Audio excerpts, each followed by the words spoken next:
Today we are going to learn how to get that blurry background, or how to avoid it, and how to get those bokeh-balls, and how to avoid too light and too dark images, and to get all the image quality you can get out of your lens. But it will be confusing, so fasten the seatbelts. Let's go.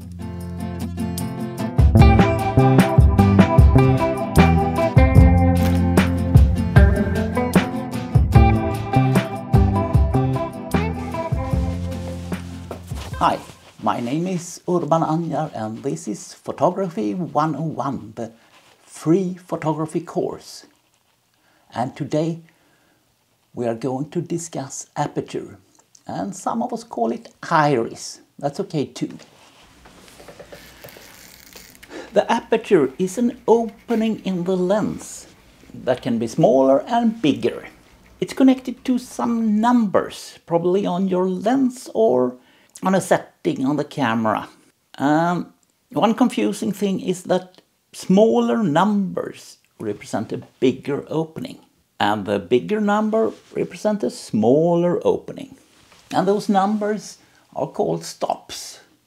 And if you go to a smaller number, you will get the double amount of light, the double size of opening. And if you go to a larger number, you get half of the light out of it. You can get control over the aperture by shooting totally manually, but you may not be ready for that yet. So we can still use automatics for shutter speed and ISO and take command over the aperture. And the settings look a little bit different on different cameras. Some cameras have a dial where you can set an A, and that's for aperture priority. On some cameras it's called AV, and that's okay too.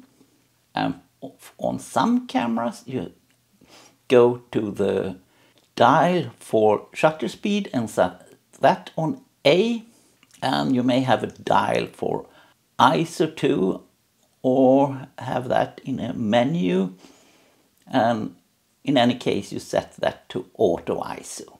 And then you're good to go. One aspect of aperture is regulating the amount of light, and maybe if you have lots of light you can use a small opening. That's a large number. If you have dim light indoors in the evenings and so on, you will probably need a larger opening to get your shots. So you're controlling the amount of light reaching the sensor or the film, if you're shooting with film, with the aperture. But you also regulate the depth of field with the aperture. If you prefer a short depth of field, you should choose a large opening. The larger, the shorter the depth of field you get. By having a short depth of field, you get separation. You point the eye of the viewer on your main subject, and you can clean up a messy background. And you get those bokeh-balls, or those circles of confusion. Sometimes you prefer a longer depth of field. Gives context to the picture. You can see the foreground and the background, and they can add to the story. It also gives you better wiggle room if the focus isn't perfectly on, let's say, the model's eye. But there is also a fine print to all these settings of aperture. If you saw the last lesson, it was about the errors in the lens. If you haven't seen it, go back to that. And those errors tend to go away if you stop the lens down. If you shoot at, say, 5.68 or something, you get less errors, more sharpness out of your lens. Even if you have a rather cheap lens, you get lots of sharpness out of it if you stop it down. On the other hand, we have diffraction. That makes the picture softer. And that's because of the behavior of photons that tend to spread out, passing through a small opening. So you get softer imagery if you stop down all the way down to, say, 16 or 22. So the technical best solution might be to use, let's say, 5.68. That differs on different lenses. So if you're really eager to get the best out of your lens, you have to make some test shoots to find out the lens's sweet spot. But as you see now, this is a little bit like what the Greeks talked about in the story about Scylla and Charybdis, the two monsters that threatened sailors when they are passing through a small sound. We need to find some balance, or choose the lesser of two evils, or sometimes have some courage. What's the look you want to achieve? And sometimes the circumstances decide. In other cases, you want to create a mix.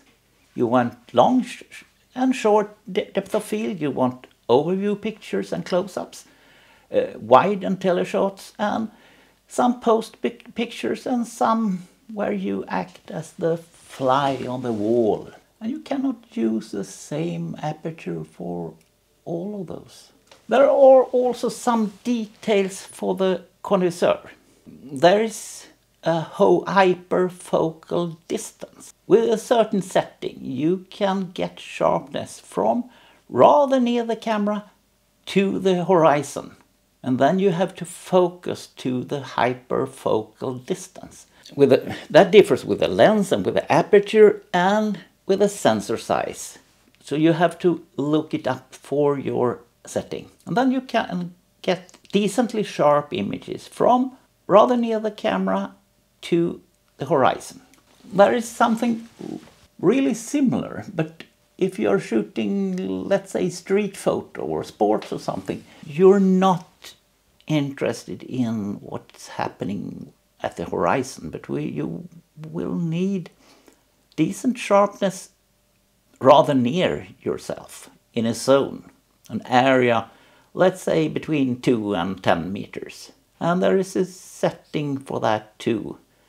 You need to have a table or an app or web page or something to look up that zone focus. But let's be a little bit more practical. How do I think when I'm out shooting? Well, is it really dim light indoors on a dark pub or something like that? I'm not so worried about the lens sharpness. Noise and camera shake is more worrying than lens errors. So I shoot wide open. Of course, in some situations I try to use a flash or do something to the lighting situation instead. And if that's possible, it's preferable. If I shoot a portrait in a place with a ugly background, well, then I also try to shoot wide open. But first I try to look up a nicer background and see if I can find something, white wall or something like that. If the light is pretty dim, then I may not use the largest opening. I will stop down maybe one step, or use that extra light to a shorter shutter speed or a lower ISO. That depends. For more comfortable vacation shots, street photo in good light, and most other shots, I try to stop down to, let's say, 5.68 or something.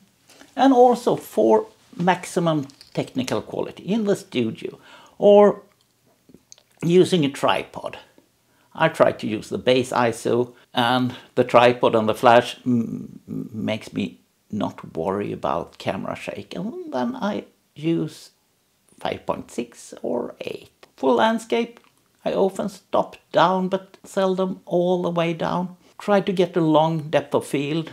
I often use a tripod, and I'm prepared to make some post-processing to make the images a little bit less soft. But I'm not shooting too much landscape. If I was really specialized in landscape photo, I will consider using focus stacking, or maybe getting a technical camera where I can control the focus plane. But sometimes we have to be a little bit brave. Sometimes it's a quite different aperture than what you should use that makes the picture. And also on aperture priority, keep an eye on shutter time and ISO so they don't become too weird. And also keep an eye on your pictures now and then. You may need to use exposure compensation. That's because the automatics in the camera tends to make your pictures normal gray, and that doesn't fit every picture. And we should always remember that pictures has to do with emotions, feelings, impressions, and not so much about technical quality. And it's your camera and your pictures. So go out and shoot, and we will see you in the next one. Bye!